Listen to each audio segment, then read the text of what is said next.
Most famous for, a lot of people know VK, Vodka Kicks, £200,000 turnover, just a little business, to a £2 million business the following year, to 16 million, to 32 million, to 65 million year on year, and we were the fourth fastest growing business in the UK in 2002. Yeah, the consumer has got total power.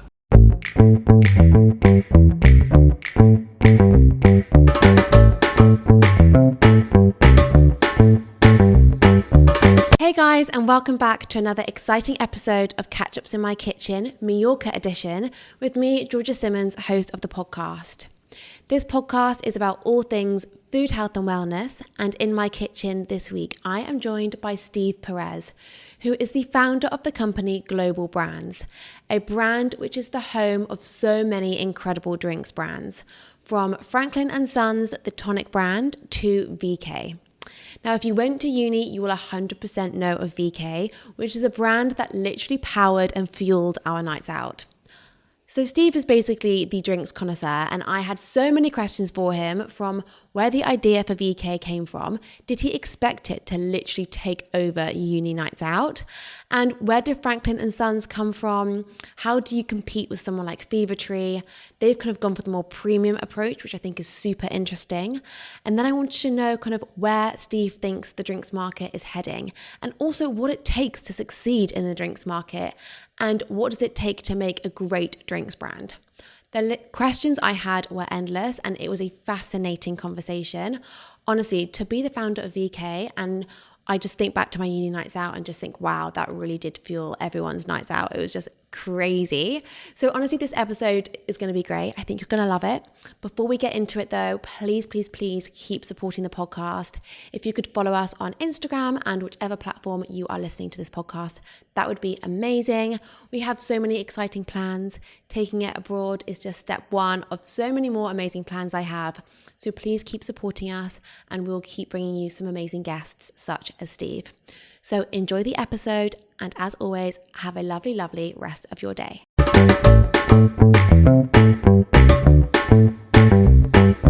Steve, welcome to my kitchen in Mallorca, the first episode here. How are you? Great, and great to be here. So good to have you. I know, so nice. Right, to start with, do you mind giving a quick elevator pitch? Who you are and what you do? Yeah, my name's Steve Perez. I'm the chairman and founder of Global Brands. Most famous for, a lot of people know VK, Vodka Kicks, some people call it. But we also have Hooch, who's one of our brands, and more recently our tonic range, which is Franklin & Sons, which you'll see a lot of the top-end 5-star hotels, restaurants, and it's available throughout the world, including here in Mallorca. Yeah, it is. I love Franklin & Sons. I'm so excited to go into all of this in more detail. I was sadly definitely fueled by VK at uni, so we've got lots to touch on there. Before we do, we have a quick fire round, Mallorca edition. So I normally do these to kind of like get started, but I thought we'd kind of tailor it to the island. So firstly, sweet or savoury? Savoury. Okay, what is your favourite restaurant in Mallorca? Tramontana, which is in Andratx here, just out of the town. It's a family-run restaurant. The fish comes straight from the sea, vegetables out of the garden. It is the best restaurant. In fact, sometimes I think I shouldn't tell people about it because it's so difficult to get into. It's so hard to get in. You know what? I've also never been. And really? I am so ashamed to say that because everyone keeps telling me how amazing it is. So it's definitely on my list. It's the best. And what would you say your favourite Mediterranean dish is?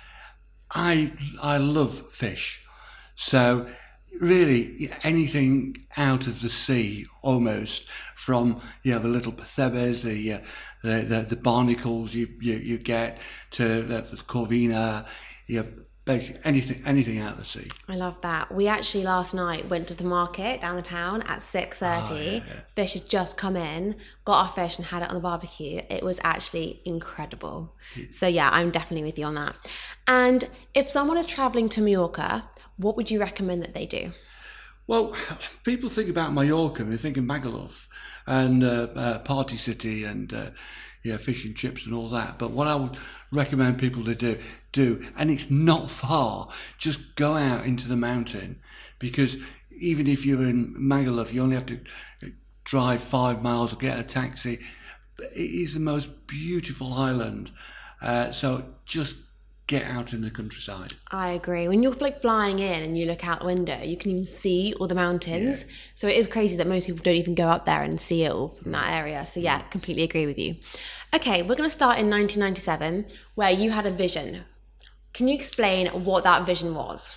Well, I probably need to go back a little bit from there. Yeah. Actually. Okay. Let's go further. Let's go back to 1984. Okay. Amazing. That's a long time Let's ago. start there. Yeah.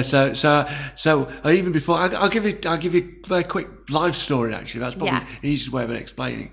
But my father was a restaurateur, hence my name, Steve Perez. My father came from Barcelona, set up a fantastic restaurant business, Red Lion, which I now own, and it was the best place anywhere around. And I worked as a chef, but my father had an untimely death.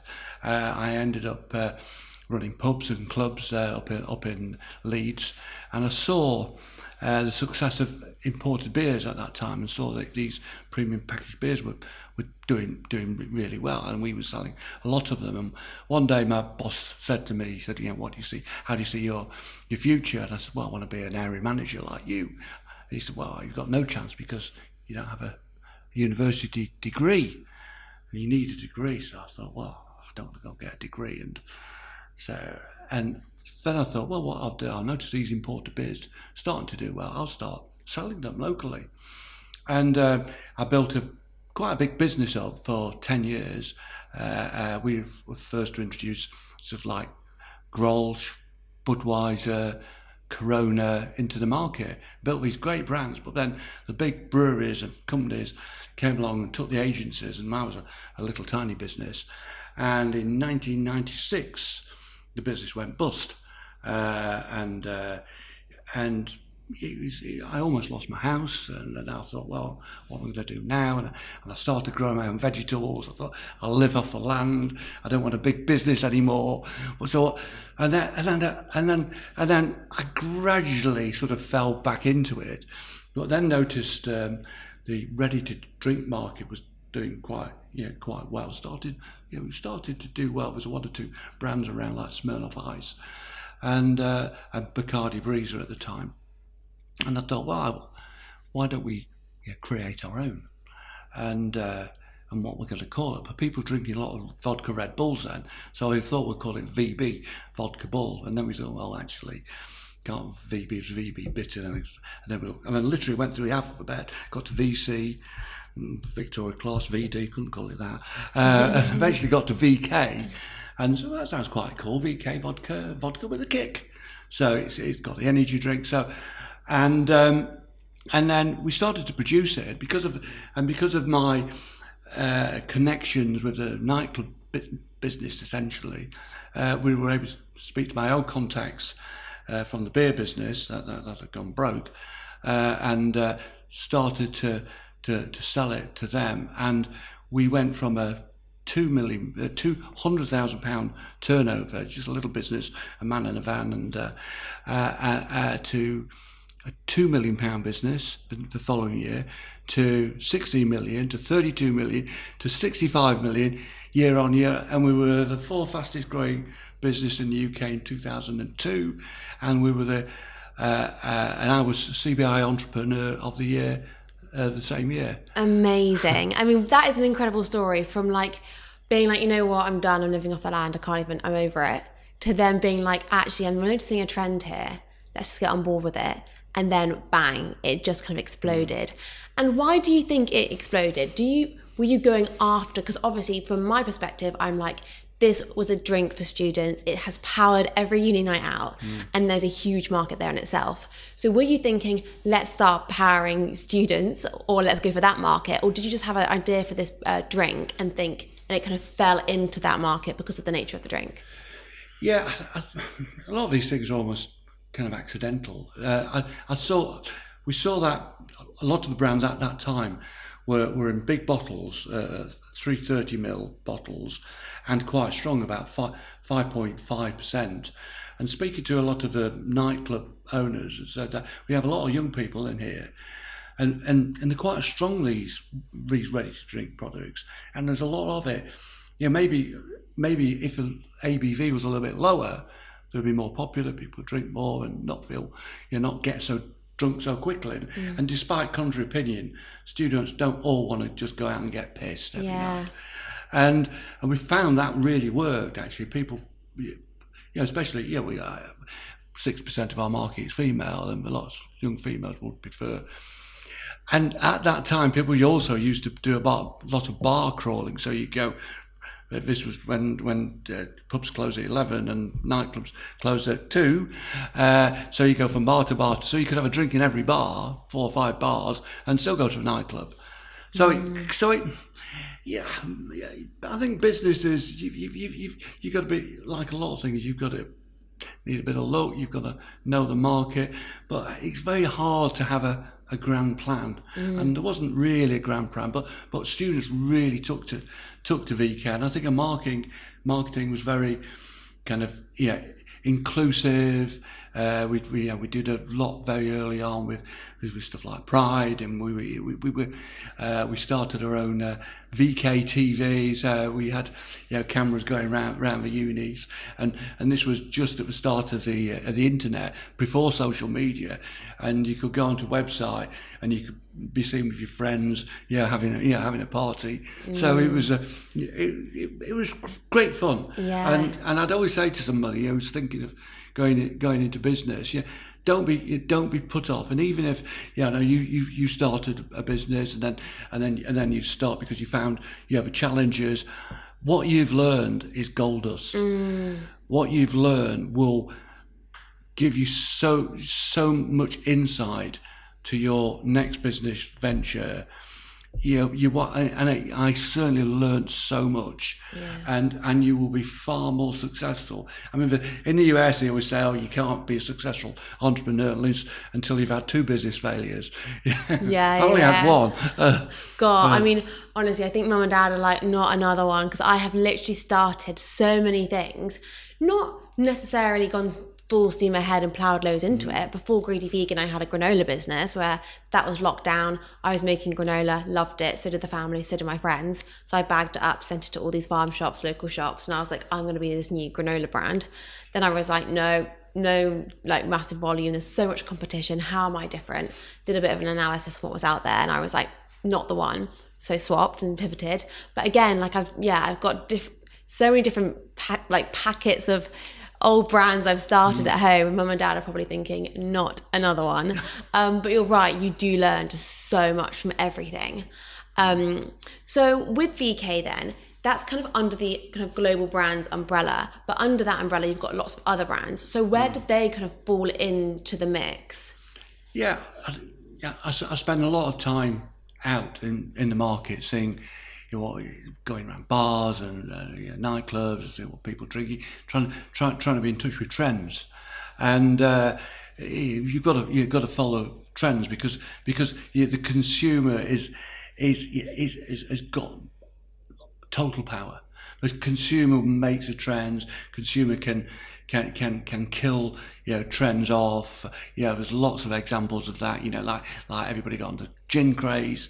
Lots of gins came out. There's hundreds of gins, and then the consumer said, "I'm fed up with that now. Let's go and drink tequila." And there's lots of business failures. So you have to just try to, and it's very difficult as a small business trying to create the trend. The big businesses can sort of build the trends, but so we as smaller businesses, medium-sized businesses, have to follow that trend. And so the next brand we came was Corkys, which I'm sure you've seen around. The shots, and I'd seen lots of bars were sort of flavouring vodka with chili or Mars bars or raspberries, creating their own, and it looked awful behind the bar. It was always syrup and sugar and we said, well, let's create our own, because a lot of them had stoppers in them. You saw them on the top shelf, and these horrible concoctions. And so, well, let's create our own. It's called Corkys because it did have a cork in originally. This episode is sponsored by Zuki. If, like me, you're interested in supplements and love to feel your best, then you need to try Zuki's range of liposomal supplements. They have been clinically proven to provide 4 times the amount of absorption compared to conventional supplements, which means you feel the benefits faster. They also come in a delicious single-serve sachet, which means you can look forward to taking your supplements every day. My current favourite is vitamin B12, which tastes just like strawberry. If you're interested in trying Zuki, they have given all catch-up listeners a chance to receive a free taster pack. This includes vitamin C, D, B12, collagen, and turmeric. To receive your free pack, click the link in the show notes. Thank you so much, Zuki, for sponsoring the podcast. Now let's get back to the episode. And that became a very, very successful brand, even before the likes of Sours. And then we have our Kick Energy, which is sort of an offshoot from VK, and then over time there's been a number of brands. We've had some failures. We came up with a brand called Cavella, which was a kind of carver, small bottles of carver but flavoured. Maybe sometimes you're a little bit too early in the market. So, and then what we're really, really good at, and I've got an amazing team of guys in production. We're really, really good at quality. I would defy anyone, to talk about the quality of any of our products, and I believe ours is the best. And when I first started with VKs, one thing we didn't do is try to skimp on the ingredients of, for example, we only use sugar. We didn't have any artificial sweeteners or anything like that. And the same goes for Franklin's now. It's all natural. People think, you just put a sugary liquid in, a flavoured liquid, and put a bit of vodka in it, and the kids will drink it. It's absolutely not true. No. They'll drink it once, and then go, oh, it's awful. Yeah. So you've got to get people going back, and sometimes you have to pay that little extra, and you look at your business model, you think, God, it's going to be quite expensive doing it like that. Can we take some costs there? And I'd say, if you created a brand, a food brand or drink brand, it all applies the same. Just make it the best quality you can, so the consumer falls in love with it. Then, in time, as you scale up, you can start to take costs out. You can buy better. You buy bigger quantities, and the price, your cost price, will come down. And that's always been our model. Yeah. And I say, because we are really good at in coming up with recipes, we then came up with a range of products, which is All Shook Up, which you'll see in Tesco's, which is a low ABV cocktail range, about 3.4% now, and Shake Baby Shake, which is another one which is also available in Asda and Sainsbury's, and then I saw that. Well, obviously we've all seen the Fever Tree, and it's been a fantastic success story, and you've got to look at. I think when you look at a brand, you need to say, well, what's good about it? It's a great product, but it's invented, and then I looked around, and the UK had some amazing soft drinks businesses going back, over 100 years. And a lot of those brands and brewers, have disappeared and gone. And I thought, Fever Tree is a great product, but it doesn't have any heritage. So then I found this brand, Franklin's and Sons, which should stop production, and I'd spoken to the previous chairman of the business and owner of the business, and brought the brand back to life, and tried to be as faithful to the original brand, going back to 1886 as possible, in terms of the packaging, the style. It's from London, and it's something we can be be really, really proud of the fact that we've got this great heritage, and he was really pleased that I was going to bring the brand back to life, and one of the reasons we are so successful, our biggest markets actually is outside the UK, like Dubai, Italy, US, because people look at British products as being high quality. Yeah, it's like Burberry, isn't it? Yeah, like exactly. Everyone loves Burberry outside the UK because it's like quintessentially British. That's really fascinating that it was not going ahead anymore. Like they'd stopped doing Franklin's and you brought it back to life. Yeah. How did you find it then? Because I was always really intrigued about this one as part of the global brands, because I was like, where has it come into the mix? Because I know that it's an old kind of like heritage brand, like the packaging, you're still kind of like speaking to its heritage. And I'm like, where did this come into the mix? So how did you find it initially? Yeah, just by scouring the internet, finding brands. There was a number of brands before Frank's which we'd found and which had gone, but some of the trademarks were there was some conflict, or there was conflicts in different parts of the world. In fact, there was one brand which we saw which was actually based in Chesterfield, where we're based, called Clayton's. But there are hundreds of these smaller businesses, and it's worked really well for us because once we've looked back at Franklin's, they talked about them being pioneers of soft drinks, and back in the 1800s, the brothers went over to America.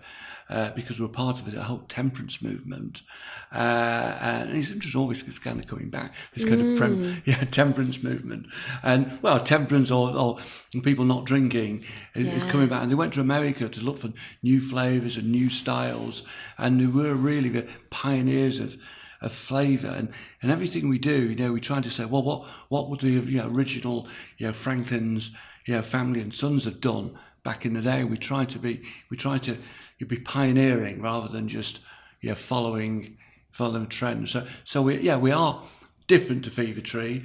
We're not available, for example, in the supermarkets. We certainly at the moment we want to focus on the top end bars and restaurants. We're available online through our online shop called Good Time Inn. That's good. Yeah. Interesting, because one of my questions was going to be like, how do you market this product and like position it when you have got a market leader such as Fever Tree? Where do you then position like Franklin and Sons? But that kind of makes sense. You've kind of gone for the higher end market, because I guess Fever Tree is that kind of like reliable, stable. It's like your go-to maybe if you're not really that. You want a good quality tonic, but you haven't done your research, not too fast on what. Oh, Fever Tree, I know that one, have that. Whereas I feel like Franklin & Sons, it's a bit more going on about it. You've got a few more different flavours, different notes, and it has got that kind of heritage to it. So I'm guessing you are then pitching to the more premium bars, maybe hotels, and are they also looking for something a bit different? Is that where it's kind of matched? Yeah, I suppose with any brand, sort of Fever Tree, you become a victim of your own success, because if you mentioned Burberry, Burberry's everywhere, and people say, I don't want Burberry because I know chaps wear it or whatever. Yeah. So after a while I said, well, I'll see Fever Tree. I could get Fever Tree in my local pub. I want to. Whereas if it's served in a 5-star hotel or restaurant, Franklin and Sons. Oh, I've not seen this before. Yeah. And then, and we spend a lot of time with education as well, talking to the bartenders, talking about the brand, and hopefully the bartender or servers will be able to explain the difference, and we always come up really well on blind taste testings against all our competitors, so people will never be disappointed. I've never ever heard of a consumer saying they don't like it or prefer one of our competitors. So good. I think what you said about quality when it comes to food and drink is so true, because ultimately the product should sell themselves. You shouldn't have to be there like screaming about it on billboards and all of this. Ultimately, the consumer should taste the product and be like, I love it and I want it again. That's when you've got a good product, right? Like it's just. Well, yeah, you talked earlier about how marketing how do you market your product? The best way of marketing a brand, a food and drink brand, is getting liquid on lips. Yeah. People getting the brand in hand, being able to. So the best way of doing that is getting it out. I believe in bars, in restaurants. You know, the success of VK. I bet we never supplied a supermarket for 10 years. Yeah. Because and then there was consumer demand. So when we went to the supermarkets, consumers thought, "Oh God, I've had VK in a nightclub, in a bar. Yeah, we'll buy some of that." And that's kind of we're still at the early part of the journey with Franklin and Sons. No, for sure. So you've got so many brands under this umbrella. The big question, I guess, is what makes a good drinks brand? Because you've had different strategies with each of the brands, which I find so interesting. For example, like Franklin and Sons isn't in supermarkets, whereas like B cocktail there ready in the can, that is. Whereas like VK hasn't been, maybe it is more now. Like, you know, everything's got a different strategy. So what would you say makes a good drinks brand? What do you have to have in place? Well, as I said earlier, one thing is quality. You've got to have a great quality. You've got to have a great name. You need certainly for bar-based brands, it needs to be. In fact, B's a good one. This is quite a recent launch, and original name. I think the marketing team would come up with something. They call it Bo as well. I don't know. A bit complicated how you pronounce. What does it mean, Bo?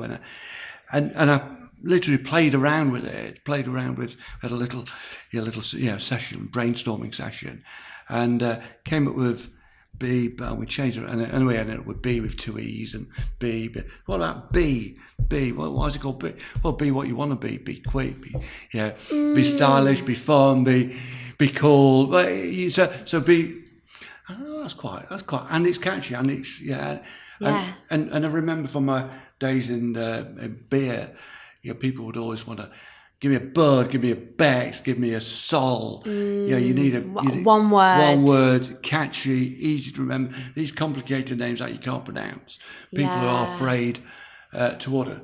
So, and the drinks business is difficult. The difficult thing with the drinks business, so UK, I think all markets really, every because it's alcohol, everyone has its challenge.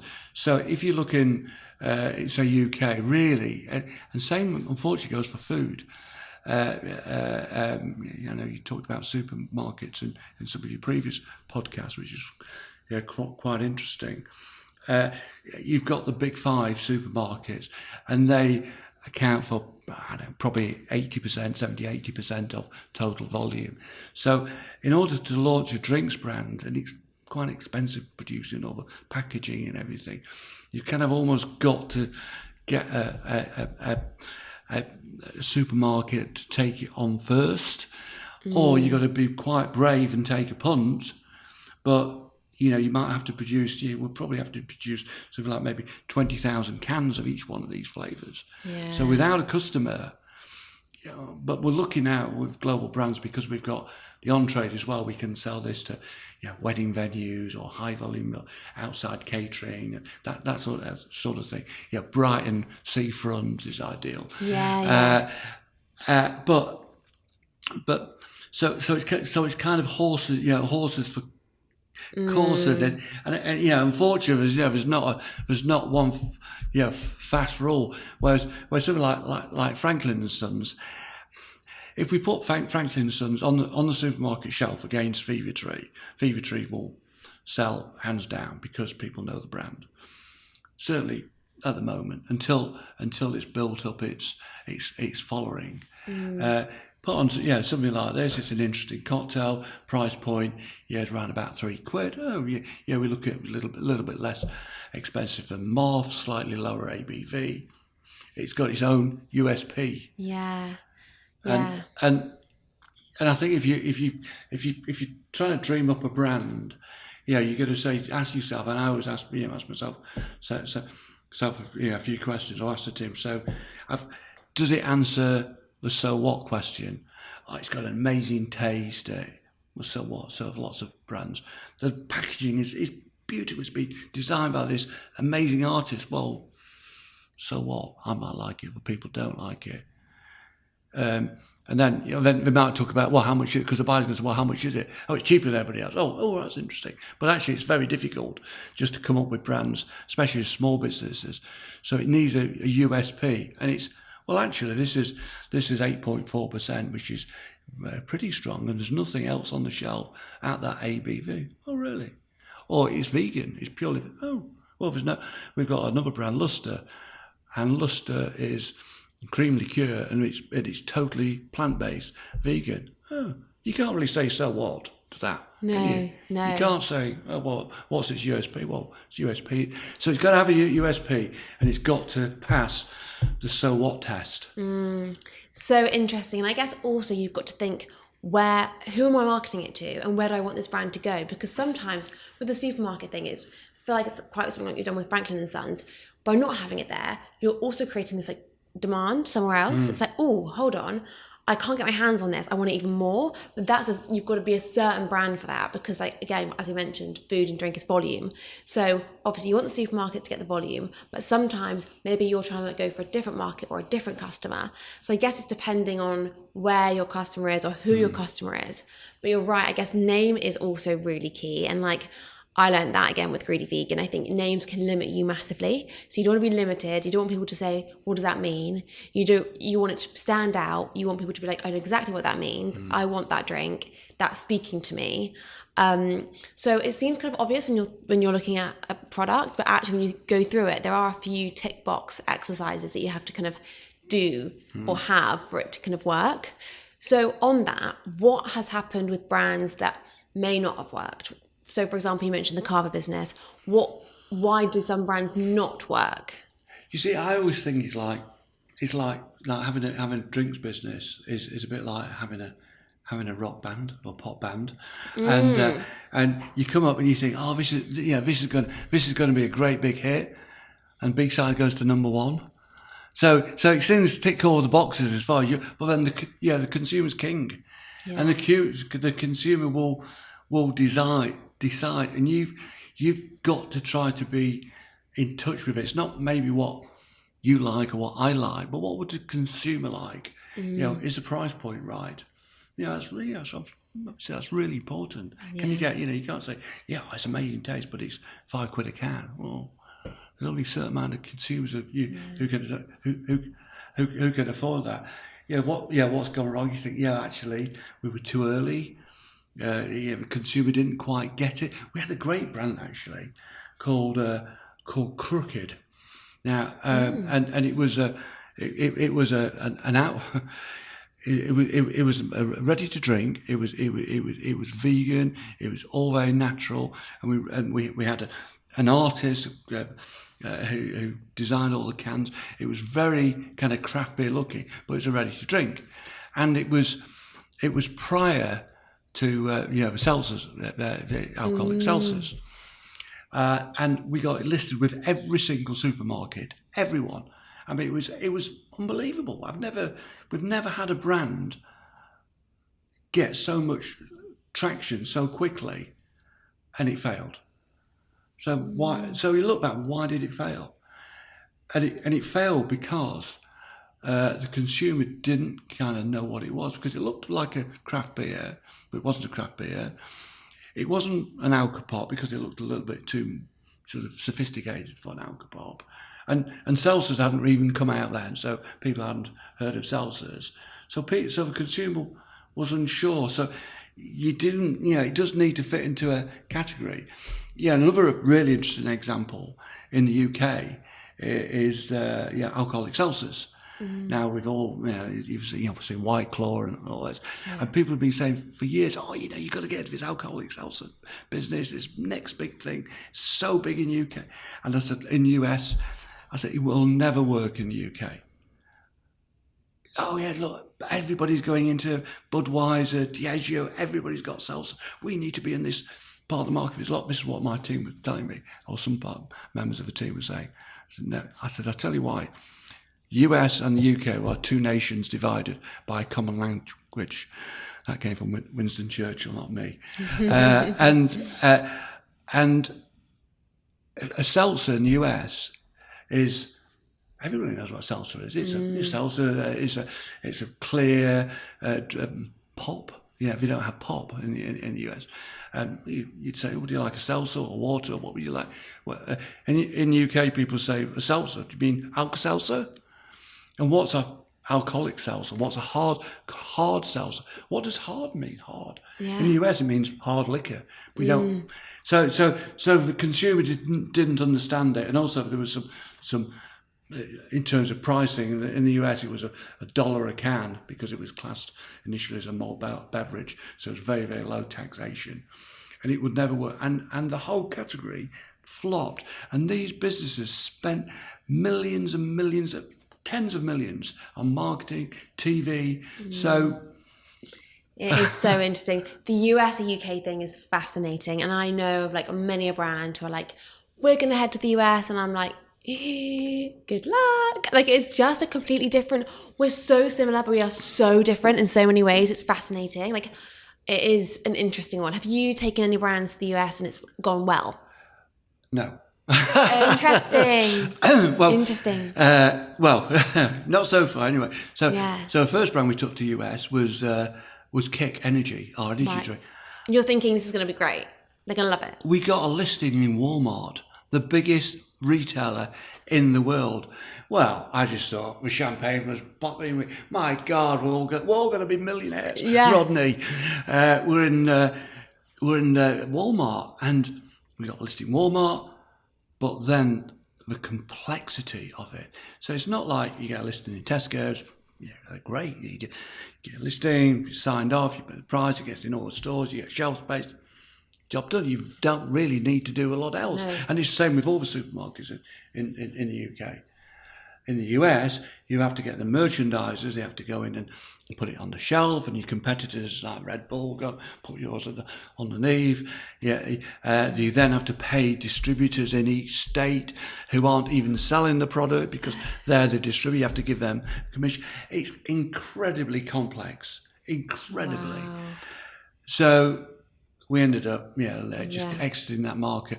Now, having said that, we are starting with Franklin's in the US, and also we're actually launching Hooch in the US, Okay. which will be short. But it is very, very difficult and very expensive. Yeah, I mean, the shopping experience, even as a consumer in the US, is completely different. Like, you go into the supermarket and you're like, "Well, this is just bizarre." Like, it's completely opposite. It's just, Well, good luck with those two. Fingers crossed. Yeah, we make a mistake. In the UK, we make a mistake because we speak the same language. We are the same. We are so different. So different. Yeah, they all walk around being guns for a start with. Yeah. And you can't drink till you're 21. Yeah. So it's weird. It's completely different. So talking about the market then, what's in the market at the moment that you're got your eye on or that you're excited about? Is there an area of the drinks market? Because you're now a drinks connoisseur when it comes to the market. You know the land well. So is there an area that you're like, that's interesting, maybe global brands might dip their toe into that? Is there something that you're most excited about? Most definitely cocktails. We're developing our cocktail range, and there's some more elements to our cocktail range coming out soon. Exciting. I'll send you some samples. Thank It's you. going to be really exciting, actually. We've got some very, very exciting products. You can help launch them. Thank you. That's great. I'm Some very really, excited. Really good, top quality. Yeah. Amazing. And the other ones, I haven't got any here actually. Tequila. Tate tequila. Tequila is on the rise. Well, it's been rising and it's on the rise. I think it's because it's quite a clean spirit. Everyone kind of says, gin can be a bit of a lower, or, there's always these things with different alcohols, but everyone's kind of like, tequila's quite clean. That's what everyone's been saying. So I think everyone's like, right, clean, let's go tequila. So there's definitely a rise in that in the minute. Yeah, and we've got a range of flavoured tequilas. So one thing we do find is that people say like the idea of drinking tequila, but actually don't like that tequila taste. Interesting. So we've got a range of tequilas and the flavours. So we've got pineapple. I think pineapple's quite tropical. We've got grapefruit, which is that trend. Goes quite well with and which is really interesting, challenging, jalapeno. Oh, nice! Kind of like the spiciness, the kickiness of it. I love it. Yeah, it's really, really cool. That's really cool. And then we're also looking at doing a ready to drink version of them all. So that's kind of what's amazing. Yeah. What's our latest products and what's coming. I love that. I think what's good about this whole ready to drink cocktail situation is that some people aren't wine drinkers. And also when someone says, oh, come over, bring your own drinks or whatever, or like, let's go to the park and like grab, it's kind of like, well, if I don't want wine, what do I bring? And cocktails, it's a big market, and a lot of consumers do love a cocktail, but you're not going to bring all the moving parts to it on the go with you. So it does really kind of hit that gap in the market where you can now have your favorite cocktail on the go and it tastes as good as if you were getting it made at the bar. Sometimes better. And I also think it kind of has that gap in the market where a lot of bartenders, if they're really busy, it's like, how can you deliver that perfect cocktail when you've got a queue of people waiting for you at the bar? Like, there's a lot of pressure on the bartender. So I guess in terms of like making it efficient for people, it's also really good to give these canned options to the bars to be like, right, this is your solution to being able to serve a really great cocktail like regularly. Yeah, so if you got something like a wedding or a bottomless brunch or something like that, when people want stuff now, we want 12 porn star martinis now and 6 pina coladas. Yeah, it could take 20-30 minutes. Yeah, to get them, and yeah, I really believe a lot of these products are every bit as good as a mainstream cocktail you get in high street. I think that's great. So I now want to touch on the hotel part that you've also got, because this is a new addition, I want to say, roughly, to the Global Brands umbrella. So where has this come into the kind of like timeline of Global Brands? Okay, sort of, right? Yeah. So 12 years ago, I needed, probably 15 years ago, because it took a while, I needed to move my offices because we'd outgrown them, and so I found a site in Chesterfield, which is a great site on a roundabout, busy. I thought this would be great for my new offices. We were doing quite well then, and but I decided it was a little bit too big. It's a big site, so. And then I was thinking, in the pub again, what can we do with the site? I tell you what we could do. Let's build a hotel, and I came up with this idea to build a 4-star hotel. My FD, financial director, thought I was nuts. Said, you don't know anything about hotels. I said, what do you mean? I worked in hotels when I was 18, 19. How can it be? Yeah, it can't be that difficult. Anyway, actually, once I started to build a hotel, because it's all brand new, it's called the Casa Hotel in Chesterfield, sort of hence Spanish name and influence. Yeah. And we've got a Cathena restaurant, so you tapas and all that kind of stuff. And I also wanted to create an atmosphere, for when we're creating drinks, rather than being sat in a boring office somewhere. Well, let's go in the bar. Let's just create them in the bar. And if somebody wants a team meeting, rather than having a team meeting, sat in a sterile office environment, well, go downstairs, sit in the bar, have a sandwich. And it makes it a much better atmosphere. And also for when we're having our sales meetings, we get everybody comes from all over the country and even the world, so they all come, to home base, and we have a regulars barbecues and that kind of thing. So nice, kind of creating a massive culture around the business as well. Yeah, exactly. Which is cool. Yeah, and they all get a free lunch as well because we've got a kitchen there. Amazing, that's super cool. Yeah, so it's all kind of. Part of my philosophy of business is which is a bit old-fashioned really. It's like vertical integration. So we sell all our drinks, obviously in our hotel, and also the food. So 6 years ago, I'd heard that the restaurant and pub where I grew up, which was my father's place, which had then become a small hotel, 27-bedroom hotel called the Peak Edge, was coming up for sale, and so I bought that, and that's about a mile from where we live, and it's a country pub hotel right in the middle of the Peak District, beautiful views, and I've also had an interest from my early days of having a small holding in farming.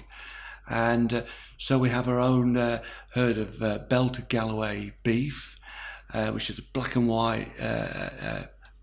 We've got Dorset sheep, all purebred sheep. We got little black pigs that live in the woods, and also all the eggs are from the farm. So and it's a mile from certainly one of the hotels, and it's 5 miles from the other hotel. So the food miles are obviously are tiny. So and we've in the farm now we put a biomass boiler, so we're self-sufficient in environmentally. We're trying to create this farm to fork. Now we have our own. We started growing our own vegetables. I've got an amazing Italian gardener who has these fantastic variety of tomatoes, aubergines, and we're growing our own beetroot, everything, strawberries, raspberry, everything out of the garden. Amazing. Yeah, and at the moment it's amazing because there's just an abundance. And I think it's really important if you can. And it's one thing we don't is trying to eat the seasons. 100%. And all that. So at the moment we've got this lettuce and aubergines, amazing, and tomatoes, but it's very difficult trying to get chefs, because we've got this. You buy stuff from all over the world to say, right, what's in the season, what isn't in season. And there's a very, very good economic reason to do that, because it costs nothing. The lettuce is just growing. We've got a plot as big as this kitchen, just growing lettuce at the moment. That's amazing. Yeah. But also it's more nutrient dense. Like, I've now got Zuki, the supplement brand, as a sponsor, and I had the head of nutrition from there on the podcast, and she was saying the reason why we all need supplements now is because we're not eating seasonally, so we're therefore not getting the nutritions we need, all the vitamins and the minerals, because we're not eating the produce that's from the soil, which contains all the great nutrients that our body needs. Instead, we're eating strawberries in January or lettuce in December, and realistically that's not going to give us the nutrients that we need, hence we then need to supplement. So I think you're right, it's so important. I think it's so cool that you can do that. And like, with that, what would you say your passion is then? Because we've gone through like drinks, we've gone through brand, we've gone through gaps in the market, we've gone through the hotel and now the farming. Like, what would, maybe you've got, I'm sure you've got loads of different passions, but what do you think at the moment in your kind of career journey, what is like driving you? What's your like, you wake up every morning and you're so excited to do what in particular? I suppose it's all the same, really. I like bringing great products, to consumers. I like to, and I suppose my background, having been a chef, for quite a few years before I started the drinks business, I'm really interested in food and also like the challenge of food, because I just think like last week I was at home, I was on my own, and there was nothing in the fridge, but I knew the garden was full of food. And I got some tomatoes, got some aubergines, I got some garlic, I got some onions, and everything I had was from out the garden. I didn't buy anything in. That was amazing. That was one of my. I was quite interested. Before I started Global Brand, is it possible to eat? So I do have a real passion, for that. But I also, I'm also really interested in marketing and business, and and having a successful brand, and it gives me such a buzz. So you mentioned when you were a student, I had to go to say if we go down to something like Cardiff University, which is the biggest university campus in the UK, where they sell so much VK, it's unbelievable. And just walking in and just being a fly on the wall and seeing, like, I'm not joking, 90% of people just drinking VK, going, 7 VKs, mate, 8 VKs. And it was, what a buzz. And people actually enjoying it. Yeah, it's amazing. I mean, that must be an incredible feeling. Like, it's so great. I mean, I honestly, I remember leaving clubs and just seeing the VKs just all over the floor, like all the plastic bottles just there, because like it was like it powered everyone's nights out, so it was amazing. But I also feel like hearing your story, like one of your biggest passions is probably like experience and creating that experience for people, like whether it's from the drinks they have in their hand to the food they're having in the restaurant to the experience that they're having on the go with the can. Like I feel like experience is also such a massive part of like global brands and what you've done with the hotels and now the restaurant and the food. And I think also food and drink obviously go hand in hand. So your passion with food comes into the drink, and it's like, yeah, so it's so exciting. What would you say your kind of favorite drink is ever? Well, it's always because it just depends on the occasion. And I like to have a repertoire of drinks. Sometimes I love a Negroni. But also I really love a beer, an IPA, a great IPA.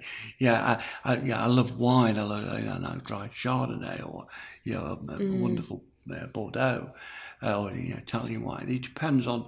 It depends on, and I love bourbon. I love rum. Amazing rums. So it depends. It depends. It's a hard one. Yeah. What's the brand out of the global brands that you're most kind of proud of? Well, VK is obviously, without VK, we wouldn't have I wouldn't have a business. But having said that, Franklin and Sons is just so out of kilter to everything else we do. Because these are ready to drink products. The kind of mass market. Franklin and Sons is so different. It's all very natural. It's all about the ingredients, the quality. It's quality. But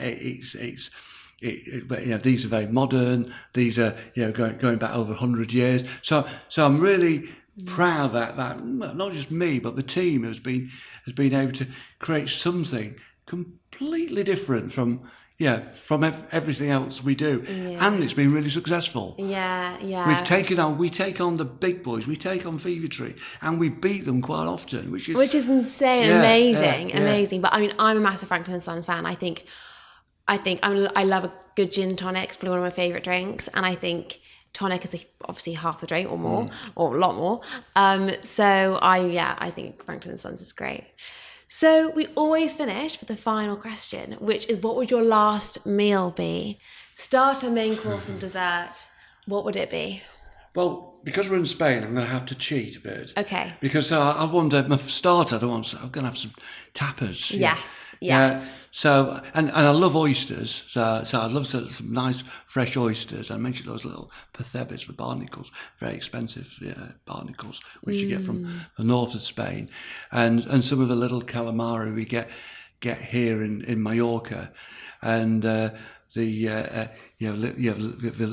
little angulas, which they do here in garlic. So I love that, and then as a main course. So if I was in the UK, I'd say a piece of halibut, but because you don't get halibut here in Mallorca, but you get the corvina, beautiful corvina, which is like a sea bass, but much more meaty and tasty. So I love the corvina with the tumbet, which is now being a vegan, you should try and cook tumbet. Yeah. So it's tomato, aubergine, garlic, and potato. Tumbet, you see in a lot of it. It's very typical Mallorquin dish. Oh, okay, nice. Yeah, you should try. I don't know if you put cheese in it, but maybe you can have it with or without cheese. But with a tumbet. Lovely. Yeah. And then dessert. Well, I'd go for la crema catalana. Nice. Creme brulee. I love it. I love it. Steve, thank you so much for coming on. This has been incredible. I think you've got amazing brands under the Global Brands umbrella. So great to hear your story and journey. VK, everyone's going to be like, oh my God, this is just huge, because it is huge. And Franklin & Sons as well is huge and doing incredibly well to kind of pave the way for a different, more premium tonic. I think is amazing. So thank you for joining me, and welcome to this first episode of Mallorca in the Kitchen. Great, I've really enjoyed it.